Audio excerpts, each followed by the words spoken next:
Hey everybody, we have got a 200-point Muskets and Tomahawks battle report today, and in this report we have a all-Indian force versus a mixed force of French with Indian allies. On the French side, we've got a group of 10 of French regulars. We've got a group of natives that also have the auxiliary trait.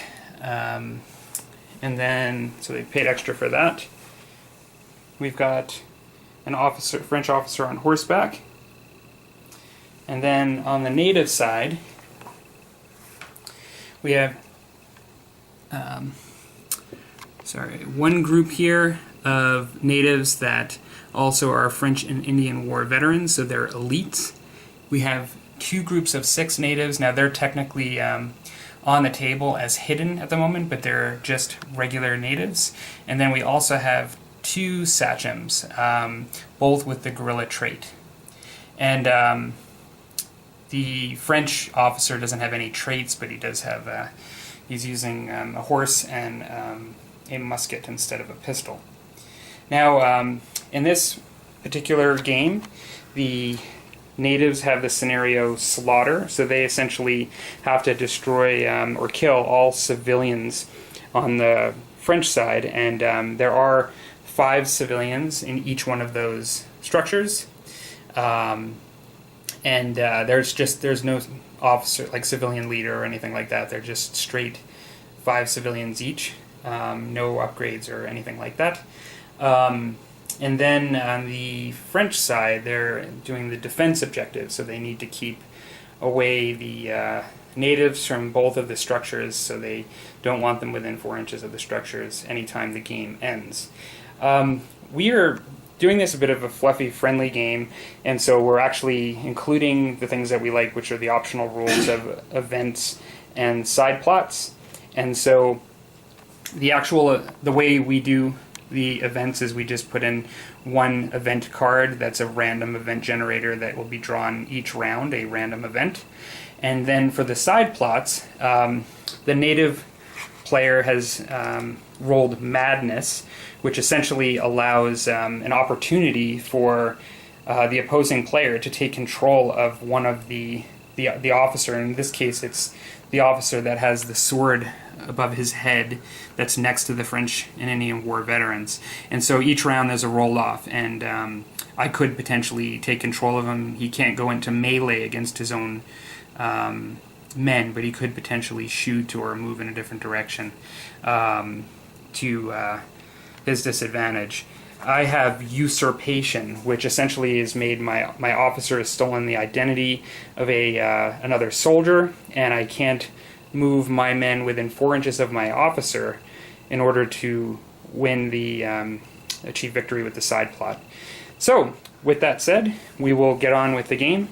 See you in a bit. Hey everybody, so we are at the end of round 1, and so we've had an interesting round. One of the things that I forgot to mention in the last round is that my opponent I sort of alluded to it. There were 2 units that were just sort of at the edge of the table. They were both starting the game as hidden, which allowed him to have 3 tokens, not 2, and one of them is a dummy. And so it's essentially, for every 2 units, you get 1 dummy token. And so in this round, the initiative was pretty much won by the Indian list player, in the sense that all of the Indian cards came out early, which allowed a lot of movement forward and to control some of the early action of the game. And so right now we have a hidden token right there representing potentially a unit. We have the French and Indian War veterans who've already made it to the woods. We have the Sachem here. We have the Mad Sachem here, who did lose at one point his sanity and take a shot and miss at the French and Indian War veterans at one point in the game, in the first round. We have 2 additional tokens here. French regulars actually were the last to activate and ended up pulling back at this point and going on to Vigilance, which is sort of like Overwatch or Ambush. It essentially allows you to take a shot when your opponent has you in you have your opponent in their line of sight. The other thing too, for the defense objective, I had to keep one unit in reserve, so this unit here is facing towards the table, is technically not on the table. They didn't make it in the first round. One unit of French Indian allies did get stomped, and this round they're fleeing. They will actually not have to roll, but be able to. They lost all their actions, and they lost 3 characters, so that was pretty debilitating. But they will actually get to go back into control next round. We get to activate again. And so really, and then also the French officer who is on the side plot is taking somebody's identity and can't effectively order his men or get close to them, is just on the side of the barn at this point. And so that's where we're left off. We did have one random event happen, and I think it was called Vendetta, which essentially allowed +1 to everyone in close combat, but we didn't have any close combat. And so that random event didn't really affect the first round much. So we're coming back at the end of round 2. See you then. So we're at the end of round 2. Essentially, my regulars are now, they're out of formation, essentially in a non-firing line in the wheat here, as they notice all of these natives coming in fast and on the perimeter. And the officer has decided that I'm not getting a not getting my side plot. He's actually come up and he's supporting these irregulars in the wheat field. They were on what is called Vigilance. It's like an ambush, and natives that were in this spot here trucked over here. They were going to take a shot, but the Sachem used the once per turn guerrilla trait, and they ended up in the woods over here, and then ended up moving up here as part of this. Hidden token that was over here was revealed to be the dummy token. That's the action on this side of the table. There were no casualties on this side of the table. Over here, well, first, the Sachem that actually has madness has been displaying that madness and constantly running away from this battle. And so he's way out there, just sort of running around, trying to figure out what to do. Over here, we had 2 hidden tokens that did reveal themselves. There was fire exchanged on both sides. The French allied... Well, these aren't the French allied natives. The French allied natives were shot at, made to fly again off the table, but in that process had tomahawks thrown at them which missed, but then they ended up in melee. Of this unit here, there was 5, and 2 of them did die in that melee by one remaining French allied native, but they did eventually wipe all of them out. And so we end here at turn 2 with a half-strength group of natives here, and then a full strength here on the edge of the border of this house that has civilians in it.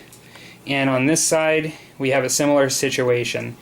And then we have our we still have 1 unit of French allied natives that have not showed up yet. We're trying to determine whether they are going to work with the officer for this battle or not, and whether they are going to show up. And then we have this full-strength unit of regulars that are strategically crouching in the wheat here to see how they're going to defend these 2 houses from all sides. Okay, there was an event, and in this particular event, it was going to cause us to draw a morale card if any of us had lost at that time at least 1/3 of our forces, and we didn't. So that was really the only kind of outstanding thing from the event cards. So we will see you at the end of turn 3.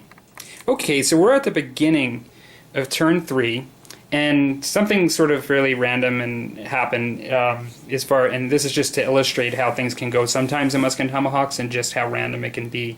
But So a couple of rolls were made that need to be made at the beginning of the turn. One of those is the defense scenario to determine, it actually is the end of round 2, since I've cut off the camera that we had to roll this. For the defense scenario, we rolled at the end of each round, you double the round, so in this case it's round 2, that means 4, and you need on 2 dice at any time. If you roll less than that number, in this case it would need to be either snake eyes or a 1 and a 2, then the game would end at that moment.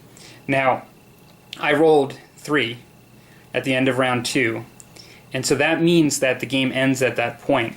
Now, when the game ends, with the defense scenario, to get a victory, a primary victory, I would have to have nobody within 4 inches of the buildings, and that actually did happen, because these are much greater than 4 inches.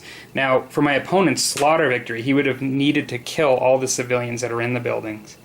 So what's happened here is essentially, through the random dice rolls and just our primary objectives were tested quite early, about as early as you can, like in the typical game of Muskets and Tomahawks. This doesn't often happen, but it does happen sometimes.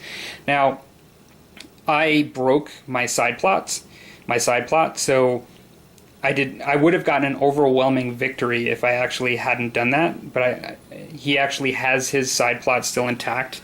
Essentially we have his madness Sachem that's running about, and he's not done anything to break that. But I won the primary victory. Now, essentially from a narrative perspective, I mean, the interpretation is that the French have come in early, reinforcements to protect this town, based on my die roll. The Indian Sachem is seething because he clearly had the advantage. The way the cards came in on this game is he got a rush on me, and because of that, I sort of retreated and even broke out of formation and protected myself in cover.